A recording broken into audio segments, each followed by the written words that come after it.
已經關閉嘅安省科學館，預計將會喺多倫多市內嘅2個地點先設立臨時分館，向遊客開放。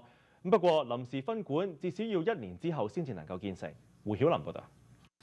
安省政府喺6月嘅時候突然關閉安省科學館，並將佢遷移到安省遊樂宮，引起巨大爭議。但新館嘅工程需時，所以將會尋找一個臨時空間。